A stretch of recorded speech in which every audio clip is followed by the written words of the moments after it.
रात के 2:15 शहर का सरकारी अस्पताल इस वक्त किसी कब्रिस्तान जैसा शांत था। दिन की भाग दौड़, मरीजों की चीखें और स्ट्रेचर की आवाजें अब कहीं गायब हो चुकी थीं। सिर्फ सफेद ट्यूबलाइट्स की हल्की भनभनाहट और ऐसी की ठंडी सांसें ही माहौल में मौजूद थीं। नर्स अनन्या नाइट शिफ्ट पर थी। वह इस अस्पताल में पिछले 6 साल से काम कर रही थी। इमरजेंसी, ऑपरेशन थिएटर, आईसीयू सब कुछ देख चुकी थी।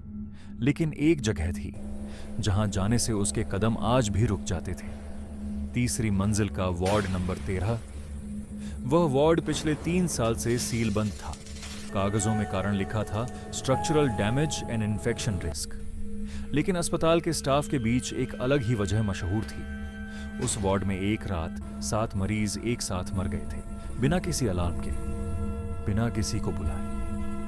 अनन्या दवा ट्रॉली लेकर कॉरिडोर से गुजर ही रही थी कि अचानक टिंग टिंग आवाज साफ थी, कॉल बेल की। अनन्या ठिठक गई। उसने दीवार पर लगे नंबर देखे। आवाज उसी दिशा से आ रही थी, वार्ड 13।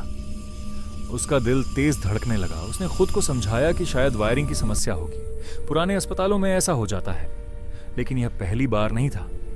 पिछले 1 हफ्ते से रोज ठीक इसी समय, ठीक इसी आवाज। अनन्या ने कंट्रोल रूम को फोन किया। तीसरी मंजिल पर कोई कॉल आई है क्या? उधर से जवाब आया, नहीं, सिस्टम में कुछ नहीं दिख रहा। फोन रखते ही फिर आवाज आई, टिंग टिंग। इस बार थोड़ी लंबी। अनन्या के हाथ ठंडे पड़ गए। उसने हिम्मत जुटाकर सीढ़ियों की ओर कदम बढ़ाए। लिफ्ट उस फ्लोर तक जाती ही नहीं थी। तीसरी मंजिल पर पहुंचते ही हवा बदल गई। यहां ठंड अलग तरह की थी, भारी, जैसे सांस लेना मुश्किल हो। वार्ड 13 के बाहर लगी जंग लगी चेन अभी भी वैसी ही थी। बड़ा सा बोर्ड लटका था, सील्ड, डू नॉट एंटर। लेकिन अंदर से आवाज आ रही थी, टिंग टिंग। अब अनन्या साफ सुन पा रही थी। कॉल बेल के साथ किसी के हिलने की आवाज भी थी, जैसे कोई बिस्तर पर करवट बदल रहा हो। उसने कांपते हाथों से दरवाजे के छोटे कांच वाले हिस्से से अंदर झांका।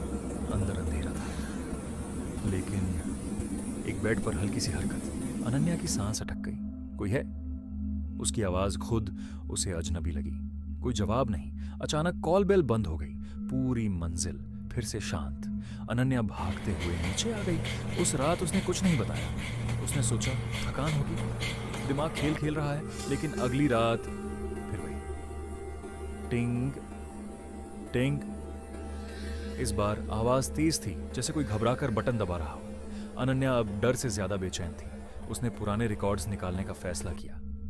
स्टोर रूम में धूल जमी फाइलों के बीच उसे वार्ड 13 की फाइल मिली। उसके हाथ कांपने लगे जब उसने नाम पढ़े। 7 मरीज, 7 को रात 2:15 के आसपास कार्डियक अरेस्ट हुआ था। और एक नाम, अनन्या शर्मा। वह सन्न रह गई। यह नाम उसका ही था। नीचे लिखा था night duty nurse on floor. उसके सिर में तेज दर्द उठा। उसे याद आया 3 साल पहले वह इसी वार्ड में ड्यूटी पर थी। रात बहुत लंबी थी। कॉल बेल बार बार बज रही थी। वह अकेली थी और फिर कुछ याद नहीं। अचानक पीछे से आवाज आई, टिंग टिंग। अनन्या पलटी। वह फिर उसी मंजिल पर थी। उसने महसूस ही नहीं किया कि वह कब ऊपर आ गई। वार्ड 13 का दरवाजा इस बार खुला हुआ था। अंदर हल्की पीली रोशनी थी। बेड्स पर सफेद चादरें और एक बेड पर कोई बैठा था। अनन्या धीरे धीरे अंदर गई। वह बेड के पास रुकी। उस पर लेटी लड़की ने सिर घुमाया। वही चेहरा, वही आंखें। अनन्या खुद को देख रही थी। बेड पर लेटी अनन्या की आंखों में डर था। उसने कांपती उंगली से कॉल बेल दबाई। टिंग। कोई है? उसने फुसफुसाकर कहा। खड़ी अनन्या की आंखों से आंसू बहने लगे। उसे सब याद आ गया। उस रात वह मरीजों की मदद के लिए भागती रही, अकेली, थकी हुई। और जब आखिरी कॉल बेल बजी, वह खुद फर्श पर गिर गई थी। दिल ने जवाब दे दिया था। बेड पर लेटी अनन्या ने धीमी आवाज में कहा, किसी ने नहीं सुना। लाइट अचानक बुझ गई। अगली सुबह अस्पताल में हड़कंप मच गया। तीसरी मंजिल के सील बंद वार्ड से कॉल बेल की वायर हटाई जा रही थी। एक जूनियर नर्स ने पूछा, मैडम, ये वार्ड तो खाली है ना? सीनियर ने बिना ऊपर देखे कहा, हाँ, यहां आखिरी नर्स भी 3 साल पहले मर गई थी। और उसी पल कंट्रोल पैनल पर एक लाइट जली। Ward 13, call bell active.